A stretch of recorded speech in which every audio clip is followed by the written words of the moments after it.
오늘 내용을 보시면 솔로몬 왕이 왕위를 이어받는 것이 순탄치 않았다고 기록되어 있습니다.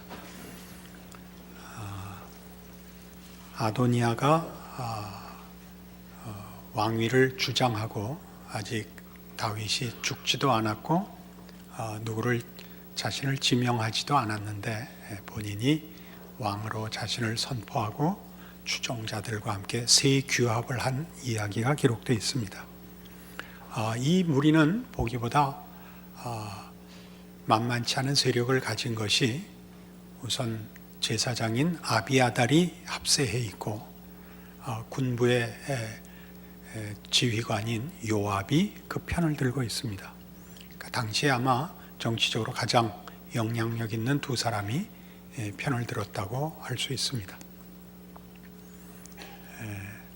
다윗은 뒤늦게 솔로몬을 왕으로 삼고 사독을 제사장으로 그리고 브나야를 군대 장관으로 임명하여 솔로몬을 왕으로 하는 새로운 체제를 출범시킵니다. 따지고 보면 이 두 세력은 충돌할 수밖에 없는 문제였으나 우리가 보는 대로 아무런 전투 없이 그저 아도니아 세력이 와해가 돼서 그 세력이 와해돼서 다 목숨을 연명하기에 급급한 처지로 도망을 하고 피하는 바람에 다행히 전투 없이 큰 내란 없이 솔로몬이 왕위에 등극하게 됩니다. 그러나 이런 문제는 우리가 생각하는 것보다 사실 현실적으로 몇 가지 생각할 중요한 내용을 시사합니다. 우리는 하나님의 일과 또 하나님의 뜻을 따르는 자들의 일은 늘 순탄할 것이라고 생각을 합니다. 우리는 솔로몬이 누구인지 알고 그의 통치와 그의 권세가 얼마나 놀라웠는지를 아니까 그저 쉽게 생각을 하죠. 그러나 오늘 본문에 보는 바와 같이 솔로몬은 사실 아슬아슬했던 것입니다. 결과적으로 역사상 가장 영광된 권세를 누렸겠지만 그 과정은 사실 여러 가지 변수가 숨어 있었고 솔로몬 자신과 또는 그 세력들 모두가 마음으로 확신을 가지지 못했던 과정이 있었을 것은 자명합니다. 우린 믿음으로 산다라는 기독교 신앙의 가장 중요한 내용을 사실은 쉽게 생각합니다. 그 쉽게 생각하는 것 때문에 대부분의 신자들은 신앙생활을 제대로 하지 못합니다. 쉽게 생각한다는 건 뭐냐면 믿음을 가지면 아무 의심도 갈등도 불안도 현실적인 방해도 받지 않을 것이라고 기대를 하는 것이 쉽게 생각한다는 뜻입니다. 그러나 뜻밖의 신앙생활은 어렵습니다. 왜냐하면 믿음이라는 말 자체가 이미 의심을 포함하고 있기 때문입니다. 그럴 수가 있는가? 이렇게 생각할 수 있겠지만 잘 생각해 보십시오. 믿음이란 약속된 결과가 현실로는 허락되지 않는 것을 말합니다. 그것은 기다려야 되는 것입니다. 그 기다림은 세상적인 근거 위에서, 즉 원인과 결과의 법칙에 의해서 그 결과를 만들어내는 세상적인 어떤 힘에 의해서 허락되는 것이 아니라 하나님의 신실하심과 능력에 근거해서 약속으로 주어집니다.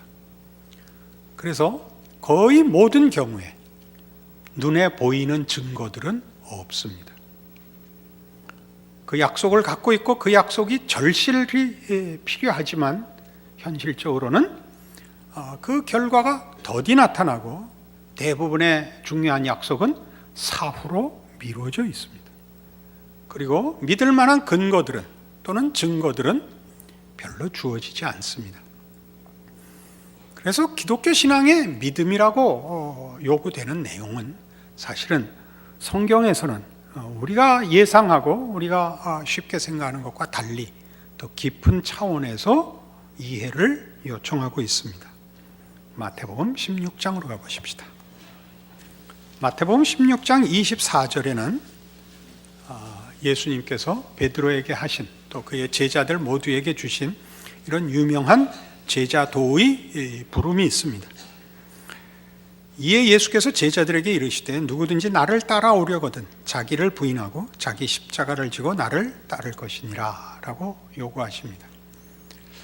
자기를 부인하고 자기 십자가를 지라 하는 이 요청은 베드로의 헌신에 대한 교종이요, 예수님의 꾸중을 포함한 명령입니다.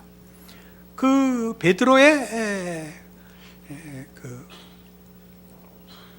꾸중을 받았다고 얘기할 수도 있고 교종을 받아야 했다고 얘기할 수 있는 베드로의 헌신은 무엇이었느냐 하면 예수님은 죽으시면 안 됩니다 였습니다. 예수님은 죽겠다고 하셨고 베드로는 그러면 안 된다고 한 이 사건은 그 앞에 있는 16절의 신앙 고백, 주는 그리스도시요 살아계신 하나님의 아들이십니다로부터 출발합니다. 베드로의 신앙 고백을 주께서 기쁘게 받으셨고 칭찬하셨습니다. 그리고 이제 당신이 죽으실 것이라고 말씀하십니다. 베드로가 펄쩍 뛰는 것은 이런 뜻입니다. 메시아로 오신 예수는 우리를 구원하려 오셨고 하나님이십니다. 우리를 구원하여 하나님의 통치와 하나님의 영광을 드러내시려면 성자 하나님이 오신 것으로 충분한 조건이 됩니다. 그리고 그분이 이제 약속하신 구원과 하나님의 나라를 이루실 것입니다. 그러려면 이 성자 하나님 예수께서 이 결과를 이루는 과정들을 쌓아가야 합니다. 그것은 정치적으로, 군사적으로 차츰 그의 세력을 공고히 하고 확대하는 것일 것입니다. 그러나 예수님은 죽겠다고 하십니다. 그러면 성자 하나님이 그 약속하고 목적하신 하나님 나라의 완성과 그의 백성을 구원하시는 그 과정이 없어지면 우리의 인과 법칙에 의하면 원인이 있더라도 결과가 원인에 그냥 뒤이어 나오는 것이 아니라 그 결과를 만들어내는 과정을 쌓아서 결과에 도달하는 법인데 과정이 죽는 것이라면 말이 안 되지 않습니까? 우리 모두가 생각하는 자연인들이 가지는 인과 법칙이며 신자들에게도 영원히 영향을 발휘하는 합리성입니다. 그러니까 베드로는 주께서 죽으시면 안 됩니다 라고 막아선 것입니다. 그러자 주께서 말씀하시기를 내가 세우려 하고 내가 이루려 하는 약속들은 합리성을, 인과 법칙을 뛰어넘는 것이다 라고 얘기하는 것입니다. 하나님의 뜻을 이루려거든 나와 같이 십자가를 지는 방법을 믿음의 가장 중요한 법칙으로 이해해야 한다. 그것이 곧 아무든지 나를 따르려거든 자기를 부인하고 자기 십자가를 지라라고 명령하시는 것이 됩니다. 나라는 존재가 하나님을 믿고 하나님의 뜻에 동참함으로써 그 결과가 이루어지기 위하여 나라는 존재가 계속 득세하고 성장하고 채워져서 결과에 도달한다? 그렇게 쉽게 생각하지 마라. 이게 십자가입니다. 그러니까 십자가는 놀라운 것이죠. 죽음에서 부활에 이르는 것입니다. 없는 원인에서 결과를 이루는 것이며 부정적인 과정에도 불구하고 결과가 이루어지는 하나님의 법칙을 설명합니다. 우리는 이미 지난번에 이 믿음의 법칙이 어떻게 인과 법칙과 다른가 하는 것을 로마서 4장을 인용했었습니다. 그 내용은 하나님은 죽은 자를 살리시며 없는 것을 있는 것 같이 부르시느니라 하는 선언이었습니다. 죽은 자를 살린다는 것은 그 살아남에 죽은 자가 가질 아무런 협조와 노력과 무슨 원인을 가질 수 없다는 뜻입니다. 없는 것을 있는 것 같이 부른다는 것은 우리의 모든 세상의 법칙을 초월하는 거죠. 운동 에너지의 보존 법칙이라든가 이런 모든 것이 통하지 않죠. 뭐만 있습니까? 무에서 유를 창조하시는 하나님의 능력만 남습니다. 이 문제가 왜 우리에게 중요하냐? 우리는 우리의 신앙을 점검할 때 하나님 앞에 받은 약속을 스스로에게 적용하여 신앙이 좋아진다는 것은, 예수 그리스도를 닮고 하나님의 자녀로 온전한 자리에 간다는 것은 순종하는 것입니다. 그 명령을 따르고 노력하고 열심히 인내하는 것일 겁니다. 그러면 그 과정에 결과를 향한 진전이 있을 거라고 믿습니다. 있어야 됩니다. 그러나 우리가 확인하는 것은 우리의 믿음의 약속을 확인하기 위한 증거로서 과정을 요구하면 그 과정은 없을 수 있다고 얘기하는 것이 오늘의 내용입니다. 하나님께서 인간의 합리성, 과학적인 법칙 같은 것을 만드신 분입니다. 뿌린 대로 거두고 심는 대로 거두고 노력한 만큼 받는 것, 땀 흘린 만큼 보상받는 것은 하나님의 통치의 중요한 법칙입니다. 그러나 범죄한 세상은 그것으로 자신의 구원을 이룰 수는 없게 되었습니다. 우리가 아는 인과 법칙으로는 우리가 다른 자연의 법칙 속에서 얻어내야 하는 결과들을 얻을 수는 있지만 영적인 결과를 얻을 수는 없게 됐습니다. 하나님은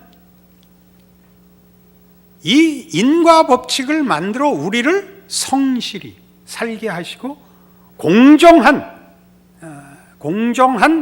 그 통치를 하실 뿐만 아니라 그것 이상의 통치를 하시는 분이라 하는 것이 성경이 하고 싶은 얘기요, 기독교가 갖는 신앙입니다. 이 세상이 가지는 법칙을 깨려는 것이 아니라 이 세상이 가지는 법칙으로 도달할 수 없는 것, 즉 은혜로만 허락되는 것들을 기꺼이 베푸시는 하나님이다 하는 것이 기독교 신앙의 핵심입니다. 우린 세상과 목표와 내용에서 대적하지만 저들을 경쟁하기 위하여 적대하지 않습니다. 우리가 세상과 우리를 차별하는 것은 우리가 가진 것이 하나님의 통치에 더 높은, 더 자비로운, 더 놀라운 하나님의 통치에 대한 감격이지, 우리는 이 혜택을 받고 너희는 못 받았다고 비교하자는 것도 아니요, 우리가 가진 법칙에 놀라운 것 때문에 세상의 법칙을 무시하자는 것도 아닙니다. 우리는 이 하나님의 은혜의 법칙이 자연의 법칙, 합리성, 과학적인 인과 법칙을 무찌르기 위해서 와 있는 것이 아니라 그것에 한계에 붙잡혀 있는 이들을 구원하기 위하여, 저들을 끌어안기 위하여 허락한 법칙이라는 것을 이해합니다. 그래서 우리의 신앙은 사실은 우리가 우리의 신앙을 이 깨움 속에서 시작했음에도 불구하고 우리는 언제나 인과 법칙에 매일 수 있다는 것을 오늘 성경으로 확인해야 됩니다. 마태복음 11장으로 가보십시다.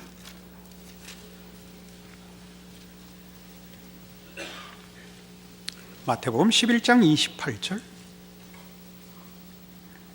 수고하고 무거운 짐진 자들아 다 내게로 오라, 내가 너희를 쉬게 하리라. 놀라운 초대의 말씀이며 참 위로가 되는 고마운 말씀입니다. 그런데 여기서 수고와 무거운 짐은 무엇일까요? 우리 너무 쉽게 단정을 내려서 우리가 가지는 모든 고민들을 여기에다가 사실은 쏟아놓습니다. 그럴 수 있습니다. 병든 것, 자신의 약점, 삶의 곤고함, 뭐든지 갖다가 놓고 수고하고 무거운 짐에 포함시켜 주님 앞에 내놓을 수 있습니다. 그러나 여기에 바로 이런 모든 짐 속에 아주 근본적인 짐이 있다는 것을 오늘 확인해야 합니다. 이 28절의 초대는 그 앞에 있는 구절들과 연속됩니다. 20절에 보시면 예수께서 권능을 가장 많이 행하신 고울들이 회개하지 아니하므로 그때 책망하시되 화 있을진저 고라시나 화 있을진저 벳세다야 너에게 행한 모든 권능을 두로와 시돈에서 행하였더라면 그들이 벌써 베옷을 입고 재에 앉아 회개하였으리라. 내가 너에게 이르노니 심판날에 두로와 시돈이 너희보다 견디기 쉬우리라. 가버나움은 네가 하늘에까지 높아지겠느냐 음부에까지 낮아지리라. 네게 행한 모든 권능을 소돔에서 행했더라면 그 성이 오늘까지 있었으리라. 내가 너에게 이르노니 심판날에 소돔 땅이 너보다 견디기 쉬우리라 하시니라. 이 꾸중을 들은 고울들 또 여기 주민들은 무슨 이유로 이 책망을 받았느냐 하면 예수가 누구신지를 인정하지 않은 것으로 책망을 받았습니다. 예수가 누구냐 하는 것은 하나님이 누구시냐와 직결되는 것이고 하나님이 누구시냐 하는 것은 하나님의 통치와 주권을 말합니다. 이 하나님은 우리의 주인이실 뿐만 아니라 하나님은 우리에게 자연 법칙을 주시고 은혜의 법칙으로 찾아오시는 분입니다. 그 부분을 배격한 것이죠. 합리성을 벗어나지 못하고 보이는 세상과 인간의 이해가 전부인 자들, 그래서 예수를 믿지 못하는 자들입니다. 예수님의 권능을 보았으나 믿기를 거절했습니다. 이 문제는 조금 있다가 다시 한번 종합적으로 언급될 겁니다. 25절에 그래서 그때 예수께서 대답하여 이르시되 천지의 주제이신 아버지 이것을 지혜롭고 슬기 있는 자들에게는 숨기시고 어린아이들에게는 나타내심을 감사하나이다. 여기서 지혜롭고 슬기 있는 자들은 참다운 지혜와 참다운 슬기일 수 없습니다. 세상적 지혜와 슬기요, 우리 지금 얘기하는 인과관계에 불과한 지혜와 슬기에 있는 자들입니다. 어린아이들에게는 나타내셨습니다. 올소이다 이렇게 된 것이 아버지의 뜻이니이다. 내 아버지께서 모든 것을 내게 주셨으니 아버지 외에는 아들을 아는 자가 없고 아들과 또 아들의 소원대로 계시를 받는 자 외에는 아버지를 아는 자가 없느니라입니다. 앞에 있는 자들은 똑똑해서 예수를 믿지 못했습니다. 어린아이들은 어떻게 믿게 되었다고요? 어린아이 같은 자들은, 어린아이들로 대표되는 사람들은, 어린아이란 여기서 자기가 원하는 결과를 스스로의 능력으로 원인을 만들어낼 수 없는 자들입니다. 어린아이란 그렇죠. 어린아이는 필요를 부모에게 요청하죠. 자기의 필요를 결과시키기 위한 조건과 능력을 갖고 있지 못한 자들입니다. 그러니까 아버지요, 이렇게 된 것이 아버지의 뜻입니다. 이걸 지혜롭고 슬기로운 자들에게는 숨기시고 어린아이들에게 나타내셨습니다. 어린아이들에게 나타냈다는 것은 하나님이 이것을 인과관계로서 허락한 것이 아니라 은혜로 허락하셨습니다. 하나님이 선택하게 하신 것이 아니라 뚫고 들어와 우리 것이 되게 하셨습니다. 이것이 기독교 복음의 특징이요, 우리가 믿음이라고 얘기하는 기독교 신앙의 법칙의 본질입니다. 그리고 수고하고 무거운 짐진 자들아 다 내게로 오라가 됩니다. 이 수고하고 무거운 짐진 자는 앞에 두 부분을 다 얘기합니다. 첫 번째 생각할 건 뭐죠? 인과관계의 법칙에 매여 수고하는 자들입니다. 자기가 만들어야 하는 결과를 만들기 위한 노력과 능력에서 부족한 사람들, 수고하고 무거운 짐진 자들이죠. 애쓰고 울어도 결과를 만들어내지 못하는 자들, 모두 수고하고 무거운 짐진 자들이며, 뒤에 있는 어린아이들은 자기의 필요를 스스로 만들 능력이 없는 자에겐 매일반입니다. 이 둘 다 수고하고 무거운 짐진 자들인데, 이 수고하고 무거운 짐진 자들의 가장 보편적인 대상이 누구냐면 믿지 않는 자들이 아니라 믿는 자들일 수 있다는데, 오늘 우리가 생각해야 할 내용이 있는 것입니다. 우리는 우리의 믿음을 어떻게 점검한다고요? 인과관계로 점검한다고요. 우리의 회개는 다 뭐죠? 그렇게 주의 뜻을 행하고 싶었는데 못했습니다. 용서해 주십시오입니다. 이 기도는 아무런 하자가 없습니다. 이건 늘 해야 하는 기도입니다. 그러나 이 기도가 본인을 낙담시키거나 체념시키면 안 됩니다. 우리는 자기 채찍질을 해야 옳습니다. 분발해야 됩니다. 노력해야 됩니다. 그러나 진전이 없어 보이고 성취가 없어 보인다고 해서 우리는 실패할 수 없는 것입니다. 왜냐하면 하나님이 우리에게 허락한 믿음은 하박국의 고백과 같이 의인은 믿음으로 말미암아 살리라 라는 시점에서, 그 배경에서 주어졌기 때문입니다. 그 배경은 뭔데요? 하박국 선지자가 부르짖었던 게 뭡니까? 왜 하나님의 백성들이 이 꼴이 되고 이 나라가 이 모양이 됐습니까? 하나님, 이 백성을 고쳐주십시오. 불의와 횡포가 사회를 흔들고 있는데 하나님 보기만 하실 겁니까? 보고만 있진 않는다. 이 나라를 내가 멸망시킬 거다. 아니, 하나님의 백성으로 부르서 하나님의 영광을 드러내시고 하나님의 백성된 축복들을 약속한 나라를 멸망시키면 그 약속은 어떻게 성취됩니까? 이게 동일한 거죠. 베드로에게 주신 명령이 뭐였다고요? 아무든지 나를 따르려거든 자기를 부인하고 자기 십자가를 지고 나를 쫓을 것이니라. 원인을 만들어야 하는 내가 없다면 어떻게 그 결과의 자리에 가느냐? 우리는 다시 로마서 4장으로 오죠.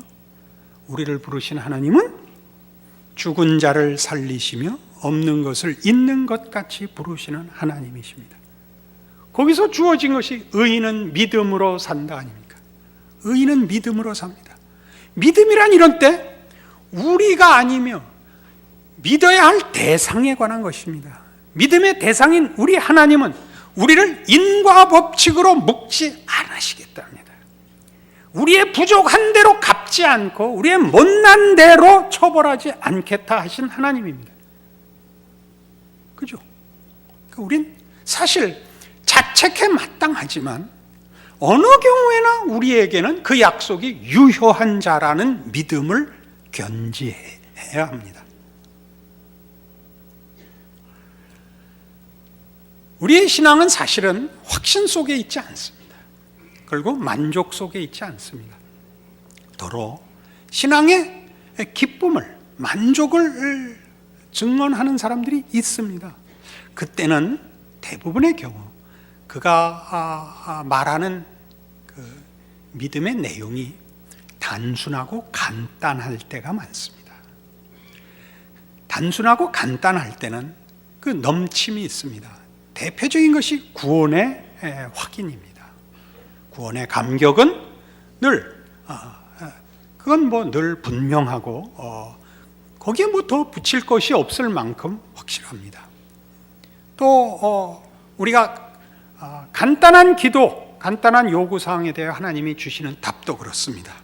기도한 대로 응답을 받습니다.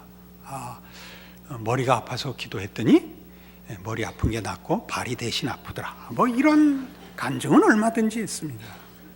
그러나 더 들어가 보시면 믿음의 내용은 그렇게 간단하게 끝나지 않습니다. 왜냐하면 믿음은 하나님이 누구신가에 관한 문제이기 때문에 우리의 이해를 벗어납니다. 하나님의 일하시는 방법도 우리의 기대를 벗어납니다. 훨씬 상회합니다.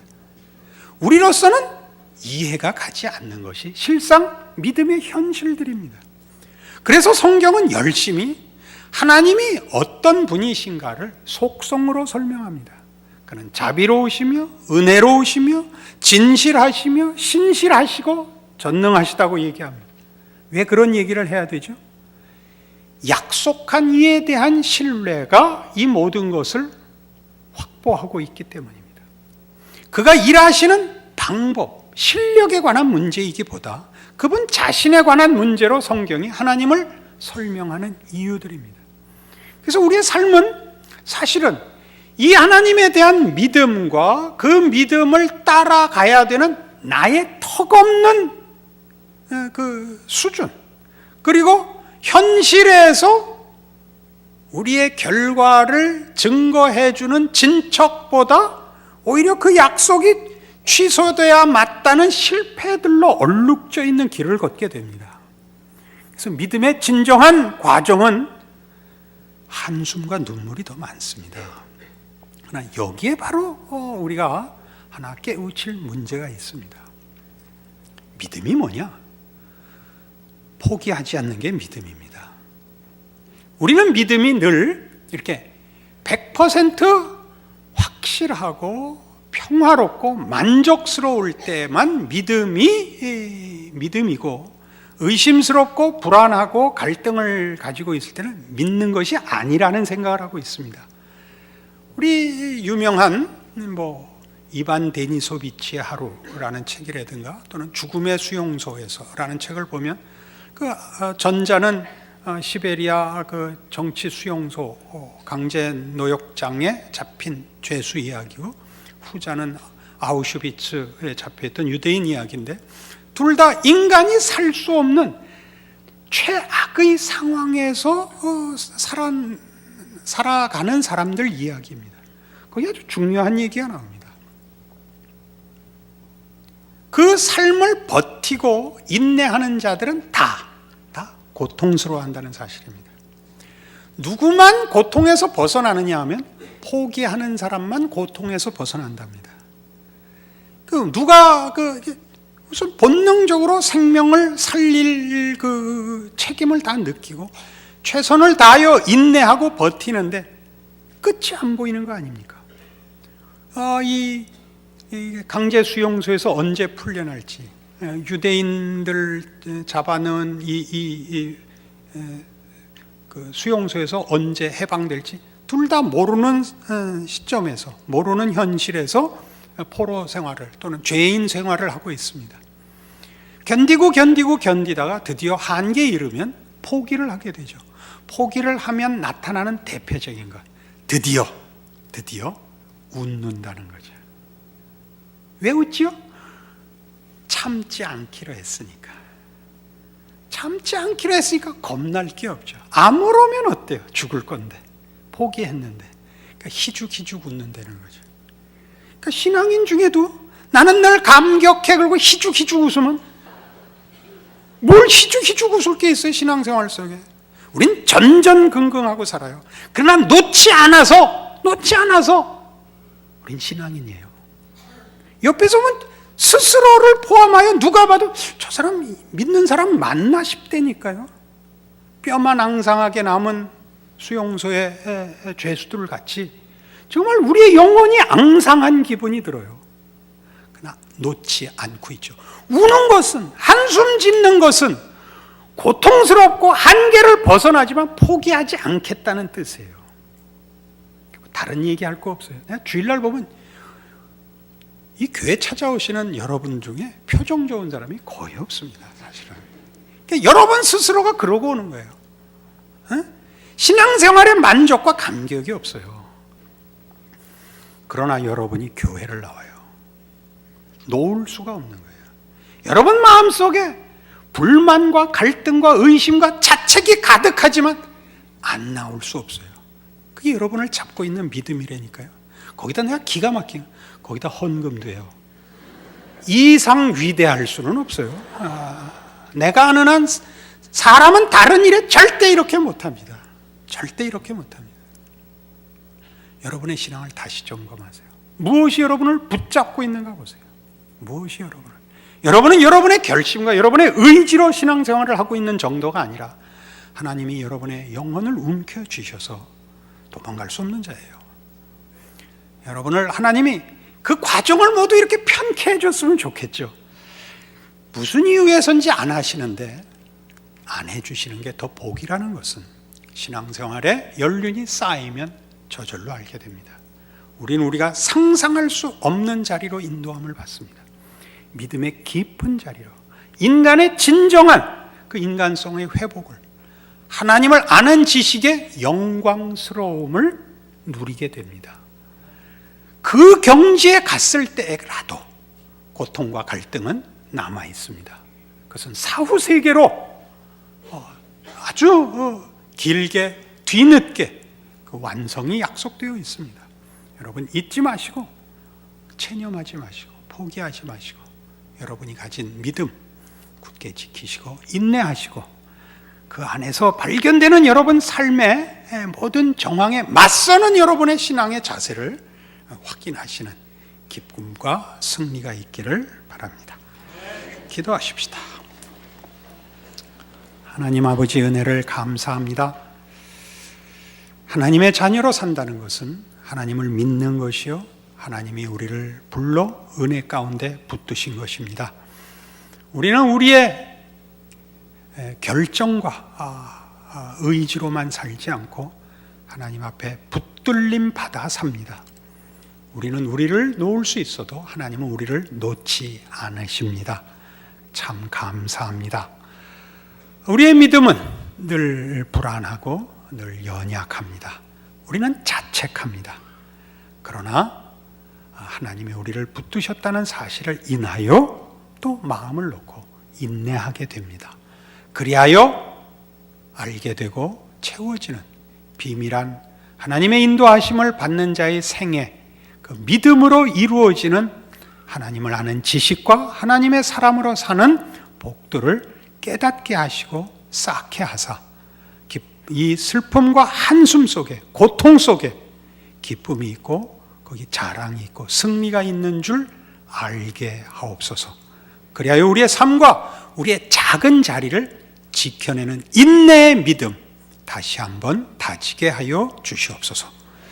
지금은 우리 주 예수 그리스도의 은혜와 하나님 아버지의 극진하신 사랑과 성령님의 교통하심이 하늘 하나님의 자녀로 사는 믿는 자의 특권을 확인하고 감사와 충성으로 돌아가는 심령들 위해 영원토록 함께 있을지어다. 아멘.